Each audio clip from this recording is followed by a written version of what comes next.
Hello दोस्तों, welcome to my channel.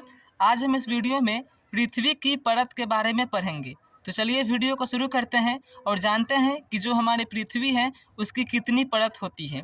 तो हमारे पृथ्वी की 3 परत होती है। सबसे पहली परत, सबसे ऊपरी परत को क्रस्ट कहते हैं और दूसरी परत को, ये जो आपको दिखाई दे रहा है, यही परत है। ठीक है, ये हमारी पृथ्वी की पहली परत है जिसे क्रस्ट कहते हैं या भूपर्पटी या भूपटल कहते हैं। ठीक है, और ये हमारी पृथ्वी की दूसरी परत है जिसे मेंटल कहते हैं। ठीक है, और ये हमारी पृथ्वी की तीसरी परत है जिसे क्रोड कहते हैं। ठीक है, और हम जिस परत पर रहते हैं उसको क्रस्ट कहते हैं। यानी कि हम लोग कहाँ रहते हैं, जितने भी पेड़ पौधे, पर्वत, पठार, नदी, महासागर इत्यादि जो भी चीज़ें हैं जो हम देखते हैं, वे सभी पृथ्वी की सबसे ऊपरी परत क्रस्ट, जिसे भूपर्पटी या भूपटल कहते हैं, उसी पर हम लोग रहते हैं। ठीक है, तो हम लोग कहाँ रहते हैं, पृथ्वी के सबसे ऊपरी परत पर, जिसे भूपर्पटी या भूपटल कहते हैं। अब देखिए और सोचिए कि हम पृथ्वी के सबसे ऊपरी परत पर रहते हैं, लेकिन जो हमारी ज़रूरत की चीज़ें हैं, जो हमारी ज़रूरत की वस्तुएं हैं, वे हमें कहाँ से मिलती हैं। ठीक है, तो चलिए उसी को जानने के लिए हम सियाल के बारे में पढ़ते हैं। ठीक है, तो देखिए पृथ्वी के सबसे ऊपरी परत और पृथ्वी की दूसरी परत के मध्य ये जो स्पेस है, इसी को सियाल कहते हैं। क्या कहते हैं? सियाल कहते हैं। और सियाल इसे क्यों कहते हैं? क्योंकि इसमें रेत यानी सिलिकॉन और एल्यूमिनियम की अधिकता होती है, इसीलिए इसे सियाल कहते हैं। ठीक है, सिलिकॉन का रासायनिक सूत्र SI और एल्यूमिनियम का रासायनिक सूत्र Al होता है, तो दोनों को मिला दिए तो क्या हो गया? सियाल हो गया। ठीक है, तो ये जो पृथ्वी की पहली परत और दूसरी परत के मध्य जो ये स्पेस है, इसको कहते हैं सियाल।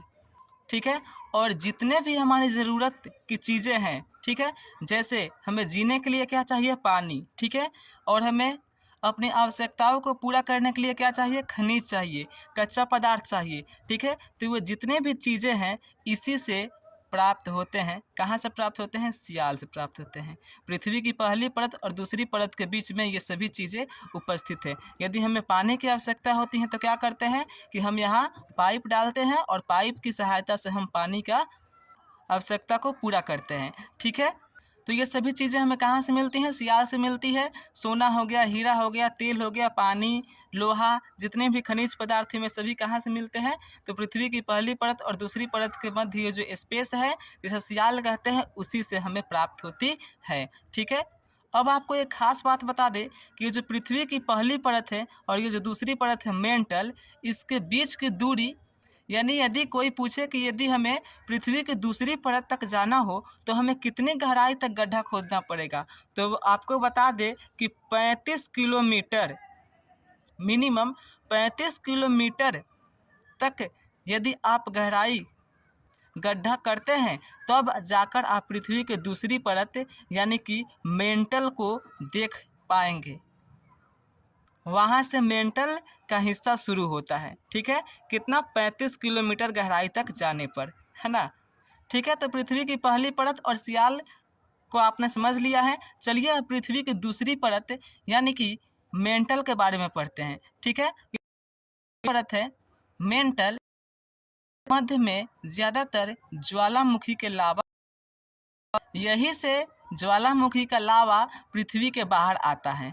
ठीक है, इसमें ज़्यादातर सिलिकॉन और मैग्नीशियम उपस्थित है, इसलिए इसे दूसरी परत और तीसरी परत के मध्य में जो है इसे कहते हैं सीमा। ठीक है, वही हमने यहाँ पर लिखा है, यहाँ पर आप लोग देख सकते हैं।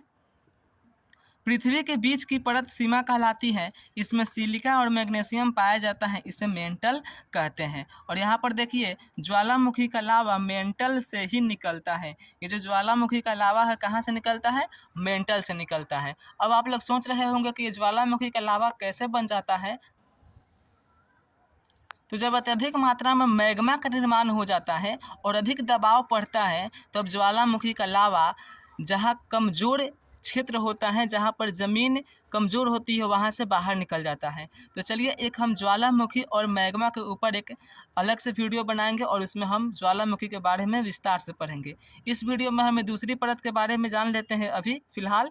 तो देखिए ये जो दूसरी परत है इसे मेंटल कहते हैं और इसके मध्य में सिलिका और मैग्नीशियम की अधिकता होती है। ठीक है, और यहीं से ज्वालामुखी का लावा मेंटल से निकलता है। ठीक है, चलिए अब पृथ्वी की तीसरी परत यानी कि क्रोड के बारे में पढ़ते हैं। ठीक है, तो देखिए सबसे निचली परत को नीफे कहते हैं। क्या कहते हैं? नीफे कहते हैं। ये देखिए हमने यहाँ पर लिखा भी है नीफे। ठीक है, और ये जो इसका जो ये परत है इसको कहेंगे हम क्रोड।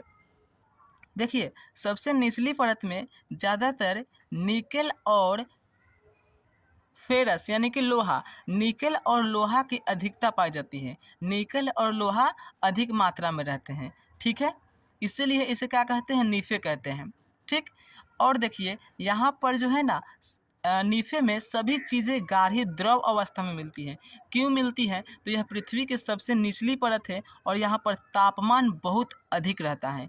ज़्यादा तापमान रहने के कारण सभी चीज़ें द्रव अवस्था में गल जाती हैं, द्रव अवस्था में रहती है। वही हमने लिखा है कि नीफे, सबसे निचली परत को नीफे कहते हैं।